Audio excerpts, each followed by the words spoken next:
everybody. This is Alan Peterson with Beat the Thriller Author. And in this podcast, we're going to be meeting Percival Constantine. Percival, are you there? Yeah, I'm here. How are you doing, Alan? I'm doing good. Thank you very much for coming on to Beat the Thriller Author.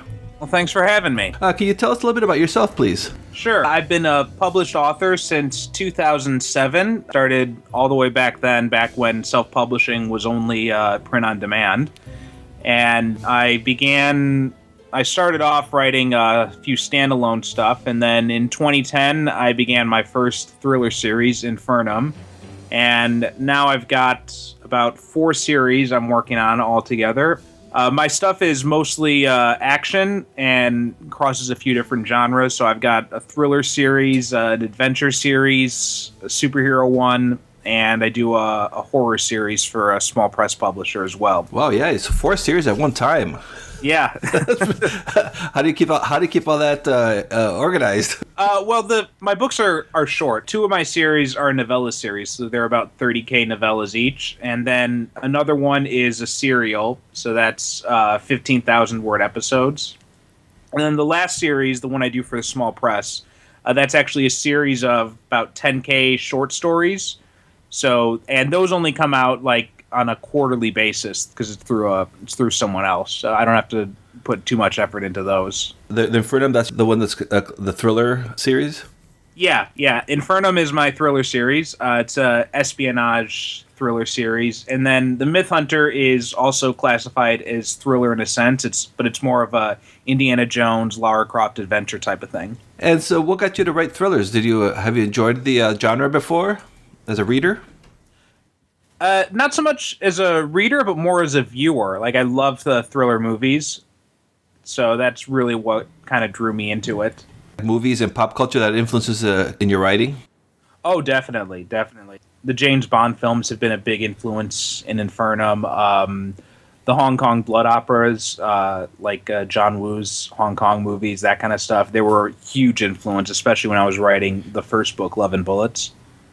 And who are the main characters in the Infernum series? Infernum juggles different characters in each book. The focus of the series is on this international criminal organization called Infernum, run by a mysterious power broker named Dante. And he's waging kind of this shadow war against what looks to be a government agency called the Agency. But actually there's some other stuff going on with them. And each book has focused on a different protagonist. So in the first book, we've got a former government operative named Angela Lockhart, whose husband was killed in the line of duty. And she ends up joining up with Infernum to try and find out who killed her husband. The second book, Outlaw Blues, that focuses on a former Infernum hitman coming back in to do one last job. He got out of the game, about 10 years previous because of a botched assassination. And then the third book, Gentleman Rogue, introduces yet another character named Dalton Moore, who's a professional thief who gets called in to work with Infernum, kind of forced to work with them, because he inadvertently stole something from someone who owed something to Dante, and then Dante tells him he's in his debt. So each book is focused on different main character, and the fourth book, The Fixers, which is coming out in January, that features Angela once again. Yeah, so that's pretty cool. That's a good way of keeping it fresh with the different characters, even though it's the same series. Yeah, it's been really cool, and it's been interesting how I've been able to work in like recurring characters and elements through each book too. I love the covers; they're really awesome. Oh, thanks. Yeah, I did those myself. Oh, really? Wow. Yeah. You got the talent. Well, my covers have gone through a few different iterations. So if you look, they've got paperbacks of them on Amazon. So if you ever want to take a look and see the original covers, you can. Although I wouldn't really recommend it. Yeah, I like the font, and I'm looking at the Outlaw Blues and the Gentleman Rogue. That looks pretty cool. Yeah, it's been great. I redid those a few months ago. I'm part of an author group on Facebook, and I was kind of redoing all my covers and asking for their opinion on it. And the people in that group were wonderful, and helping me find the right covers and like going back and forth with me on them. Now, what inspired you to write the thriller like this the Infernum series? Well, Infernum actually started off. It wasn't wholly my idea to begin with. Several years ago, a friend of mine, Kyle Shire, was working on a student film, or he was planning to work on a student film, and the working title was Codename Black Widow, and he asked for my help in writing the screenplay and playing Dante in the movie. And so we worked together on the screenplay. I brought a lot of different ideas into it, and unfortunately, and we shot some scenes, but unfortunately, the film never ended up getting completed. But I just loved working on the story and working with the characters. So I asked him if he'd be willing to let me turn it into something else. So at first, I tried doing it as a comic book. We actually put out one issue of Love and Bullets, but the artwork wasn't really what I wanted to, so we never put out any others. And then a few years went by, and I just thought, you know what, I want to write this story again. And I had always had this idea of doing it as a series where each book focuses on a different character. So I went back to Kyle and asked him if he'd be okay with that, and he said yeah. And the rest is history. You know, I worked on the first book, made a lot of changes from the script. Like maybe this whole second half of the story is wholly different from what was originally written in the screenplay. So it's been an interesting experiment. Did you find that different challenges if you're writing a screenplay or a comic versus a book? Not too much. I actually, when I first started writing, I did a lot of comic book practice because I've always wanted to write comic books. So writing in the comic book format, writing in screenplay format, I actually find it easier than writing in prose. And do you do your own drawing, or you just or you focus on the writing? I just do the writing, and I also do comic book lettering too. So I fill in the word bubbles and stuff like that on the page. Oh, okay. Oh. Yeah, but I need to get someone else to do the art, unfortunately. I wish I could do it myself, and then you'd see a lot more comic books from me if I could. Yeah. Yeah, I saw that on your bio about lettering. I was going to ask you about that because I didn't know what that was. So that's the actual lettering in a comic book. Oh, interesting. Okay. Yeah. Yeah, it's like typesetting, graphic design type stuff. So, and I use those skills now when I design my covers and when I lay out the print books. So where do you get your ideas for your books and your stories? They come from anywhere, really. You know, I'll get some ideas from watching movies or TV or reading books or playing games. Yeah, I mean, you know what it's like when you're a writer. Your mind's always on. The gears are always turning, even if you're not sitting at the computer. Yep. It's a curse. It is. So, I mean, I use OmniFocus, and I've got an entire list of like future project ideas on there. And I'll be watching something on Netflix. I watch a lot of Netflix, so that's a big source of inspiration. And I play a lot of video games and stuff like that, so I'll get ideas from that stuff too. And where in your books in the Infernum series, where are they set? Are they set in the States or international? They're set all over the place. The first two books are, Love and Bullets is all set in the States in one region. Outlaw Blues, it flashes back in time. It flashes from the present and the past. And in Outlaw Blues, like the past sections take place in the U.S. and the past sections tie directly into Love and Bullets, but the present sections take place in a small town in Mexico. Oh. And then Gentleman Rogue takes place, it opens up on the west coast of the States and then moves over to England briefly, and then the rest of it takes place in Eastern Europe. And The Fixers, which is the one that's coming out in January, takes place all in Russia. Oh wow! And how do you do the research for that to be able to write if you haven't been to a certain location? I use the internet a lot. I look up stuff on Google Maps if I need to and try and get a feel of it. But my writing's not overly descriptive, so it's not too big of a it's not too big of a deal. Mostly it's just a few little flavor details that I'll get pull out of places. Oh yeah, so it's more of that focus on the action and moving the story along. And Yeah, I focus much more on the action and the plot and the characters. so who would you say are some of your influences in your writing? That's a good question. There are a lot of writers that I really enjoy reading, but I wouldn't call a lot of them influences directly, if you know what I mean. Yep. For my action books, I think a lot of my influences come from film directors. I tend to visualize a lot of the stuff that's going on in terms of watching a movie. So that's been really big. So directors like Tarantino, John Woo, Robert Rodriguez, those kind of guys who do this kind of breakneck action style stuff is a big influence when I'm putting together action scenes. For prose writers, I guess if I had to pick one writer who influences my work the most, it would probably be Elmore Leonard. I think his style of dialogue, especially, just like his prose, was just very punchy and quick, and I tried to go for that same type of feel in my books. Do you find that your experiences in your own life or people that you know, do they make it into your novels, into your books?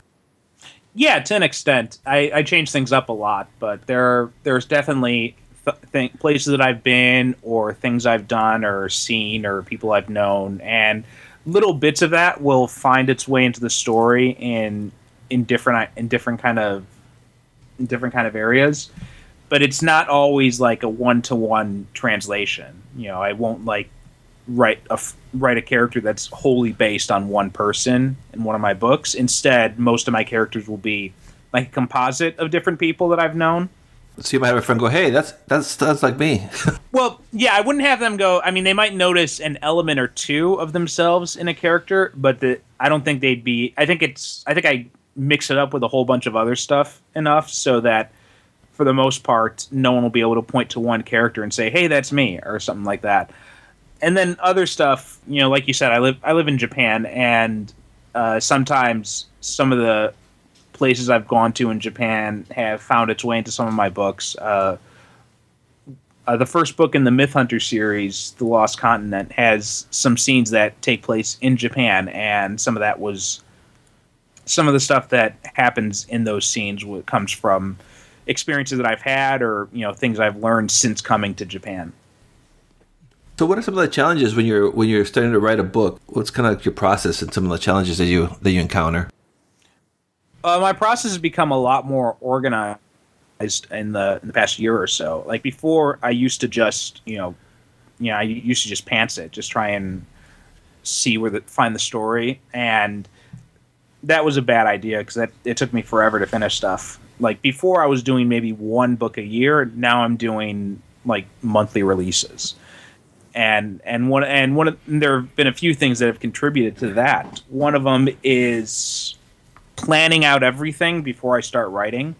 So I keep a spiral notebook with me at all times, and anytime I have an idea for a story or a series or even just a character or just some idea, I'll write it down in there. And when I'm ready to start a new project I keep all my projects organized in OmniFocus, so I always know what I'm going to be doing next and what's coming up, what's coming next on the pipeline. I've got due dates for it and all that in there. So when I start a new project, I'll transfer the notes. If I still have trouble working out the plot of the story, I'll try and transfer the notes into Scapple, which is a mind mapping program, and try and figure out the story ideas through there and making connections. And then when I'm ready, I'll write out a summary of the whole story in Scrivener, and then break that down by scene. And then I'll make the scene index cards in Scrivener in the manuscript document, and then just have like a brief 1 to 2 sentence long log line for each scene. And so then when I'm writing the scene, I've got that synopsis right there on the side, so it's all right there and it flows pretty easily. And that's the basic process. And at the end of the day, after I'm done writing, I keep a little writing journal document in Scrivener where I just kind of record whatever thoughts I have. Like most times it's just as simple as, oh, I wrote X number of words today.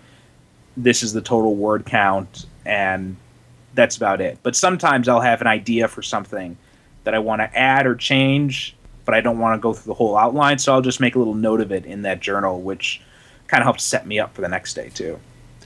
No, so that's great. So you have a clear path. When you start to writing. Yeah, I'm trying to get myself better organized as well, because I was going through the same thing too. It was taking me forever because it was such a mess. Yeah. I mean, and I'm resistant it because I'm a very disorganized person by nature. Like anyone who's ever seen my desk can attest to that. But it's been so helpful for me, and I owe a lot to Chris Fox. We both know from K-Boards, because his book 5,000 words per hour and just like some of his advice in general has really helped me to streamline my writing process and get things organized. Yeah, so you mentioned Scapple. I use that too, and that saved me for my second book, because I was completely lost on it. So I threw it in Scapple, and that really helped me a lot. So that's been an awesome tool. Yeah, I haven't used it too much. I'm actually still on the trial version, so no. Okay. See, I sold on it 100% yet.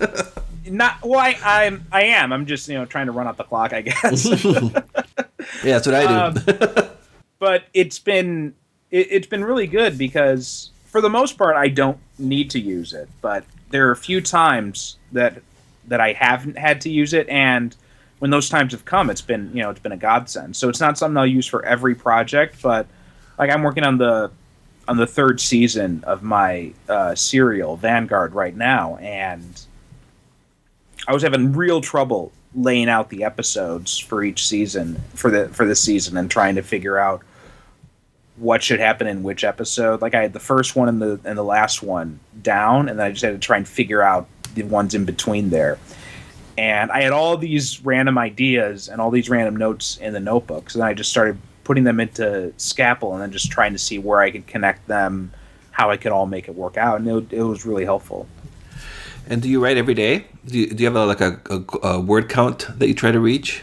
Yeah, I write 5 days a week. I usually get up about 6:30, 7 o'clock in the morning, and I'll do 3 20-minute sprints. So that works up to about an hour of typing time, and in that time I can usually hit 2 to 2,500 words. 2,000 to 2,500 words, and I'll do that Monday through Fridays. I take the weekends off because my weekend day job is the hours can be kind of long, and I have to. And sometimes I'll have to be up as early as 6:30 to get ready for that job, so it's a little hard to squeeze in writing time. So I give myself permission to take the weekends off because of that. Yeah. Huh. And do you use Chris Fox's app? Oh yeah, 5,000 words per hour. I love that thing. Yeah, I haven't downloaded it. I've tried it once, but I haven't. I'm trying to get into the habit of using it. The little shout out kind of freaked me out the first time. You know what? The first time I used it, it was in I was actually at in the teacher's room at one of the schools that I work at, and I didn't realize it had that. So it freaked the hell. Like everyone just looks up when it happens. And I'm like, oh crap. Yeah, I know. I had no clue either. All of a sudden, it was like woohoo or whatever it was. Yeah. He said it's his girlfriend. It's his girlfriend and her sister, I think.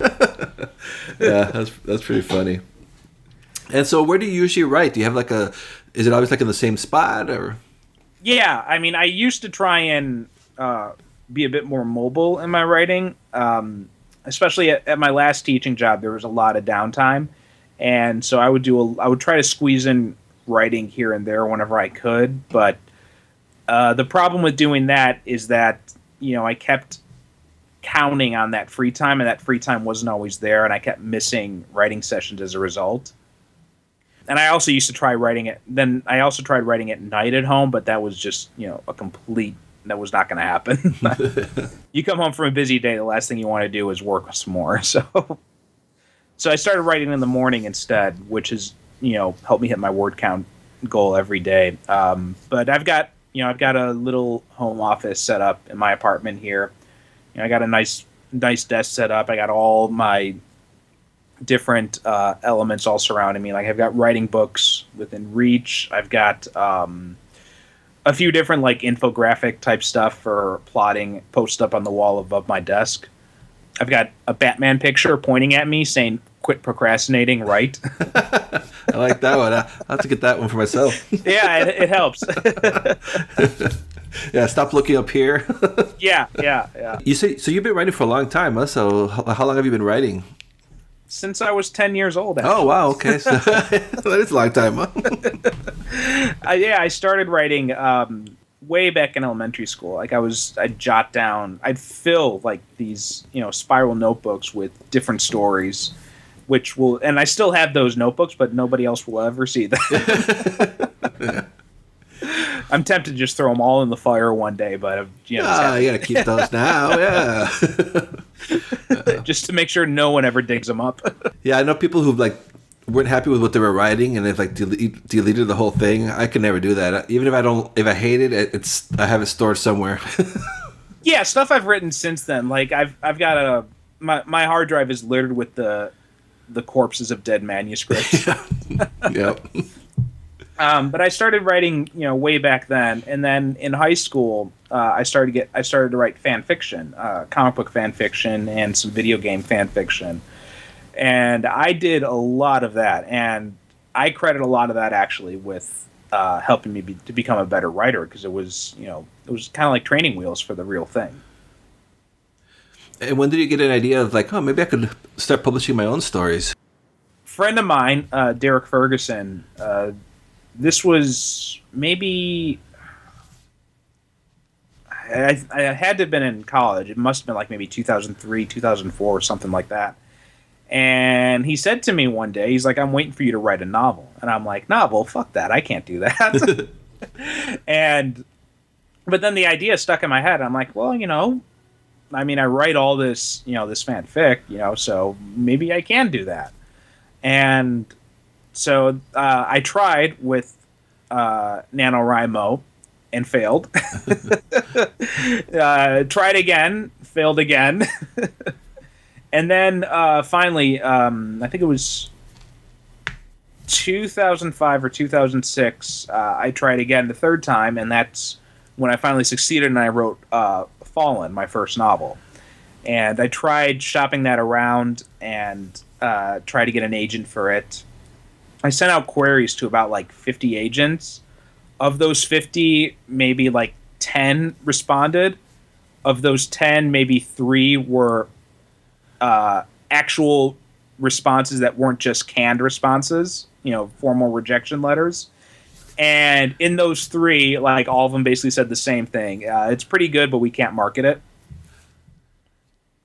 And so around that time is when I found out about Lulu and print-on-demand self-publishing, so I put it out through them. Oh, so you were ahead of the curve before the whole Kindle revolution.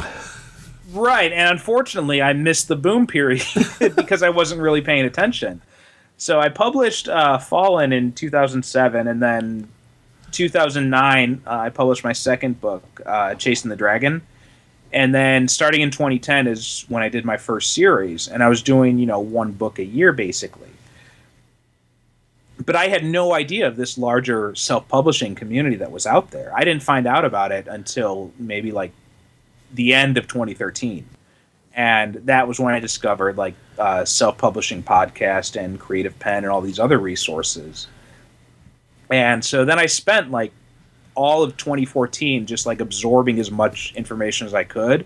And I didn't really put out anything in 2014. And then I was basically trying to set myself up for 2015 to kind of jump from doing one release a year to doing, several a year. And so that was what 2014 was like, trying to get my routines in place, trying to figure out how everything worked.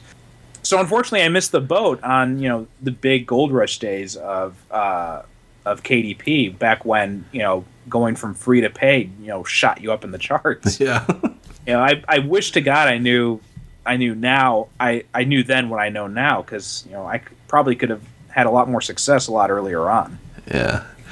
Well, but now you're out there now, so right? Yeah, and I'm slowly, like every month, it kind of builds up a little bit more. So it's been a slow process, sometimes frustratingly so, but But I'd be writing even if I wasn't getting any money for it. So Yeah, yeah, that's a nice bonus. yeah, yeah. And do you find that do you still find time to read, or it seems like you have a really busy schedule? Oh yeah, yeah. I think you have to find time to read. I think if you're going to be a writer, you always have to keep absorbing new stuff and keep working on improving your prose. And a big part of that is reading other writers. And so at my weekend job, there's a lot of downtime, and so I bring my Kindle with me during that time, and I'll read when I can there. Other times, if I'm waiting somewhere, like sometimes at my teaching job, I'll get there early and I'll finish my class prep with some time to spare, so I'll have like 10 minutes of reading time there that I can squeeze in. Or if I'm taking the bus or something like that, then I'll bring my Kindle along with. So I try to squeeze it in whenever I can. Yeah, I think I agree with that too. That it's important to read. It's always a great way of learning and just keep going. Yeah, I've heard some people say that they don't like reading other writers because they're worried about being influenced. But I don't know, that kind of seems like it to me. It's like a musician who says he doesn't listen to other people's music because he's worried about being influenced, or a director who says he doesn't watch other films. I think you've got to get influences from other writers, from other people. It's how you grow as a writer, I think. Yeah, I agree with that. And yeah, so far the interviews that I've had, I think it's probably running 50-50, where like you said, they don't want to read anybody in their own genre. But I do. I like to read thrillers, so I'm not going to stop. Yeah, I mean, if I didn't read anyone in the genre I was writing at the time, then I'd probably never be able to read anything. Yeah, exactly. So, I'm not going to sacrifice my enjoyment of reading. Right. Yeah. And sometimes, I'll read something in a book and I'll think, oh, that's really cool. I wonder if I could do something like that in this project. Mm-hmm. It kind of helps me find, shortcuts in my own work that maybe there's a problem that I've got in one of my books. And seeing how other writers have faced something similar and gotten around it, can really help me solve that problem too. So can you tell us a little bit about your work in progresses right now? Yeah, so right now I'm working on the third season of Vanguard, which is a young adult sci-fi superhero serial. And I actually just started the second episode of that season yesterday, and that'll be coming out probably February or March of next year. The Infernum series, I've got 5 books total planned in that series. So The Fixers is book 4. That's coming out in January. It's actually up for pre-order now. And then I'll have one more book in that series, then I'm going to close it out. And I'll replace it with something else. Then I've got the Myth Hunter series, which is like Indiana Jones adventure. There are 3 books out in that. The 4th book is coming out in December, and also is up for pre-order now.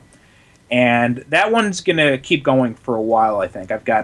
I started doing some rough outlining for book 5, and I think I'm going to go beyond that. So it'll be around for at least 6 or 7 books, probably more. And then my Luther Cross series for Pro Se Productions, that's the 4th book the 4th story has been sent in. I'm not sure when it's going to be coming out. And I've got some other short stories and stuff that I've got coming out here and there. Once I finish the Infernum series, I'm thinking about doing a series about a character I wrote a short story for in an anthology for Pro Se Productions called The Dame Did It. And it's a female Japanese PI operating in Osaka. And a lot of people really like that character and really want to see more about her. So I'm thinking about expanding it into doing a series of thriller books with her as the main character. Yeah, I noticed that on your books, kind of like pulp type fiction. Yeah. The font on the title kind of says, "Oh, that looks like a pulp story." Yeah. Lots of pulp stuff I got coming out. Are you active a lot in social media, on Facebook and Twitter and all that stuff? Yeah. I'm on Facebook, Twitter, and Google+. Twitter and Google are mostly just for sharing new releases and sales and stuff like that. Facebook's my main platform. I'm in a few different writing groups on there, and yeah, I've got a Facebook page, and I've got a regular personal account. So tend to stay pretty active on both of those. Yeah, and I'll have links to all that stuff on the website. If people are listening to this, and your main website is at percivalconstantine.com, right? Yep, that's correct. Okay. So is there anything else you want to tell the listeners before I let you go? I've got some free books out there. So that's always a good thing. Yeah. The first book in Infernum and in the Myth Hunter series are both free. And so if you go to percivalconstantine.com, I've got a section for free and discount books right there at the menu. So really easy to find. Oh yeah, I'm looking at that. Oh yeah, you have a whole bunch. Cool. Yeah. So both those two are free, and then I do, because Vanguard is in KDP Select, so I can't make the first episode perma-free anymore. But I run, occasional free promotions on that as well. All right, awesome. So I'll definitely have a link to that as well. All right, Percival, I want to thank you very much for coming on the show and telling us about your writing and your books. It's been awesome talking to you. Yeah, same here. Thanks for having me on, Alan. All right, thank you. Bye now. Bye. Thank you for listening to this episode of Meet the Thriller Author. You can visit our site at get.thrillingreads.com/podcast for more information on our podcasts. And you can also subscribe to this podcast on your favorite podcatcher, like iTunes, the most popular one, of course. Just search for Meet the Thriller Author and you'll find me there. And I'm also on Facebook at facebook.com/Meet Thriller Author. Love to hear from you. Love to hear your comments and your feedbacks on the shows. And I'll have a new podcast, new interview with a thriller author. I'll be posting them every Tuesday, so stay tuned for that. And don't forget to subscribe. And please visit my author website at alanpeterson.com.